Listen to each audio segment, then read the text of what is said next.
Nadreen, Imran Khan साहब की 73वीं सालगिरह है और पाकिस्तान तहरीक इंसाफ के जो लोग हैं, ज़्यादातर वो लोग जो इमरान खान साहब के चाहने वाले हैं, उनके जो फ़ैन्स हैं या उनके फॉलोअर्स हैं या नौजवानों की एक बड़ी तादाद है, वो इसके ऊपर सेलिब्रेशंस कर रही है।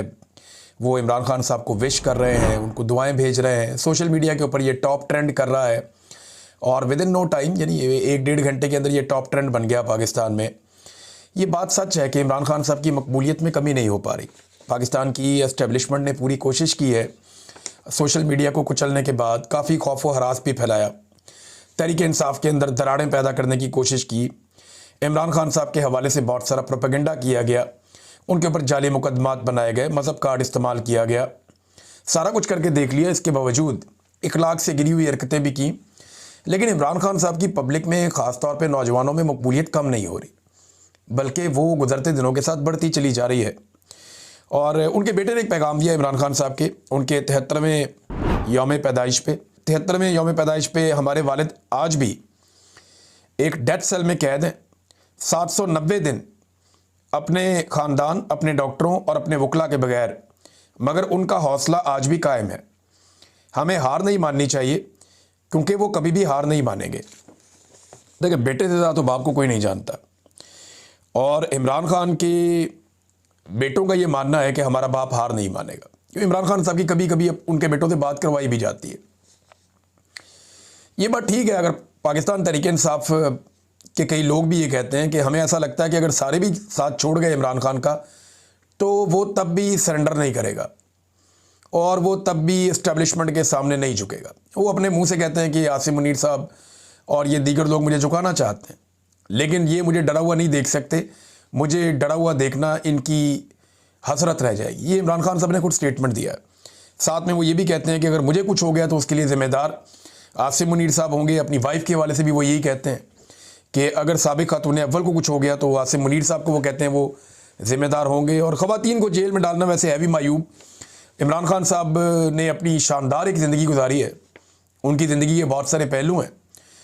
जवानी में ही वो कौम के हीरो बन गए थे। 1971 से लेकर 1992 के वर्ल्ड कप तक उन्होंने कौम के ऊपर राज किया और वर्ल्ड कप जिताया पाकिस्तान को। उसके बाद फिर उन्होंने शौकत खानम अस्पताल बनाना शुरू किया, नमल यूनिवर्सिटी बनाई। फिर वो एक, लोग उन्हें जानते थे एक मोटिवेशनल स्पीकर के तौर पे, फिर एक लीडर के तौर पे। फिर उन्होंने एक पॉलिटिकल पार्टी बना के एक लंबी स्ट्रगल की। 22 साल लंबी जिद्दोजहद के बाद वो पाकिस्तान के वज़ीर आज़म बने, और वज़ीर आज़म बनने के बाद उन्होंने जो टाइम गुजारा, उस टाइम में उन्होंने वज़ीर आज़म की कुर्सी को कुछ इस तरीके से वहाँ पे इक़दामात किए, या उनका एक ऐसा ऑरा बन गया वहाँ पे कि अब यानी उन्होंने कुर्सी को कहीं और पहुँचा दिया। मैं सीरियसली आपको बताऊँ तो शहबाज शरीफ और इमरान खान की ना करैक्टर में और शख्सियत में बड़ा फ़र्क है। मैं कोई वजाहत की बात नहीं कर रहा, मैं ये बात कर रहा हूँ इमरान खान साहब का करैक्टर बहुत बड़ा है। शहबाज शरीफ साहब की लाइफ में कंप्रोमाइज़ हैं। अब वो सियासत में इसलिए आए कि उनके वालिद एक बहुत अमीर आदमी थे और उनके भाई जो है वो वज़ीर आज़म बन गए थे। फिर उनके जर्नैलों से बड़े अच्छे ताल्लुकात थे। जर्नैलों के ज़रिए से इन्होंने अपने फ़ायदे भी लिए, कारोबारी फ़ायदे लिए, फिर अपनी इंडस्ट्री को बहुत बढ़ाया। सारा ख़ानदान सियासत करता है, तो मिलजुल के इन्होंने बड़ा एक जैसे पूरा सिस्टम लेकर चलता है, वो उसके बेनिफिशरी हैं। इमरान खान ने अकेले मेहनत की है और बड़ी स्ट्रगल की है, चाहे वो उनका अपना क्रिकेट का करियर हो या उसके बाद उनका जो एज एक फलाही कारकुन के तौर पे उन्होंने जो काम किया वो उनका वो करियर हो, या उसके बाद एक लीडर के तौर पे बड़ी लंबी इमरान खान साहब की स्ट्रगल है। परवेज़ मुशर्रफ ने उनको ऑफ़र किया था, तो उनके साथ भी इमरान खान साहब को डील नहीं बना पाए।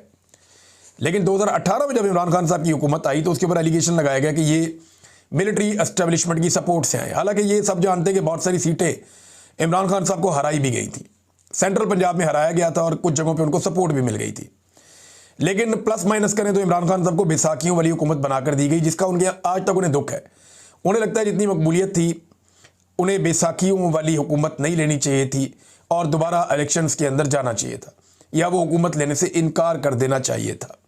बहरहाल आज के दिन इमरान खान साहब पाकिस्तान की तारीख के सबसे मकबूल पॉलिटिकल लीडर, इससे इनकार नहीं किया जा सकता। और उनका 73वां यौम पैदाइश है और वो एक डेथ सेल में बंद है, और एक छोटे से सेल के अंदर उन्हें कैद तन्हाई में रखा गया है। उन्हें और उनकी अहलिया को अजियत दी जा रही है। बाज़ औक़ात उन्हें बिल्कुल बंद कर दिया जाता है, बाहर नहीं छोड़ा जाता। बाज़ औक़ात वो शिकवा करते हैं कि सफाई का ख्याल नहीं रखा जाता।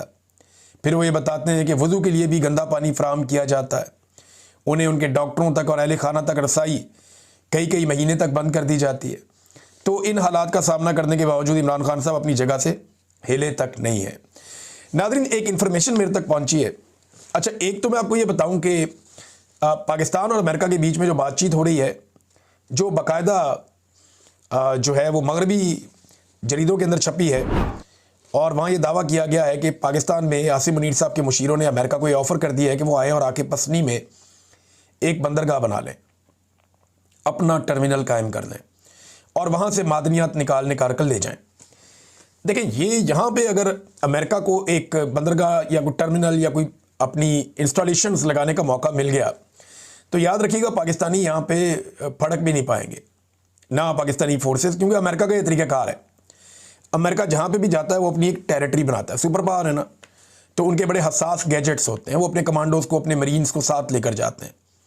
वो अपनी सिक्योरिटी की एक वॉल बनाते हैं, अपना पूरा सिक्योरिटी का एक सिस्टम बनाते हैं। वो भी जानते हैं कि ये बलूचिस्तान है और यहाँ पे सिक्योरिटी के बड़े सीरियस इश्यूज़ हैं। जब वो आएंगे तो वो पाकिस्तान की सिक्योरिटी के ऊपर भरोसा नहीं करेंगे, वो अपना एक पूरा स्ट्रक्चर तामीर करेंगे। वहाँ वो क्या करते हैं क्या नहीं करते आप उसके अंदर झांक भी नहीं पाएंगे, आपको पता भी नहीं चलेगा, क्योंकि ये औकात ही नहीं है पाकिस्तान की, ये हैसियत नहीं है कि वो अमेरिका को चेक कर पाए या उन्हें कहे जी हम कुछ देखना चाहते हैं या हमें बताया जाए।